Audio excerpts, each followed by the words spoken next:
இந்த ஸ்ப்ளெண்டரில் பார்த்தீங்கன்னா சைலன்சர் தான் ஃப்ரெண்ட்ஸ் ஓட்டை ஆயிடுச்சு. ஓட்டை வந்து எங்கே ஆச்சுன்னு பார்த்தீங்கன்னா ரொம்ப டாப்பில் வந்து ஃபுல்லாகவே கட் ஆயிடுச்சு. இது நம்ம இப்போ கேஸ் வெல்டு பண்ணாலும் இது ஃபுல்லாக நிற்காது. அதனால் வந்து நம்ம இப்போ பைப்பே மாற்ற போகிறோம் இந்த வண்டியில். இது மாதிரி உங்கள் வண்டிலையும் ஃபால்ட்டாக இருந்ததுன்னா இந்த வீடியோவை யூஸ் பண்ணி நீங்கள் ட்ரை பண்ணி பாருங்கள். இதுதான் அந்த பைப்பு. நெக்ஸ்ட்டு இந்த பைப்புக்கு மேலே வர அந்த ஷீல்டும் சேர்த்து வாங்கிக்கிறோம். அதுக்கு ஒரு 2 ஸ்க்ரூ தருவாங்க, அதையும் வாங்கிக்கிறோம்.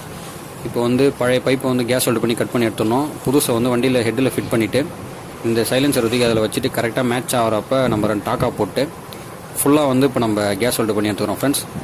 இது மாதிரி தான் இப்போ இதான் ப்ரொசீஜரு. இதுமாரி சைலன்சர் ஓட்டையாச்சுன்னா இப்போ பார்த்தீங்கன்னா நம்ம பக்காவாக போட்டு ஃபிட் பண்ணியாச்சு. இப்போ இது மாதிரி நீங்களும் உங்கள் வண்டியில் வந்து பண்ணலாம். இது இப்போ பாருங்கள், அவுட்புட் பாருங்கள் இப்போ எப்படி இருக்குன்னு.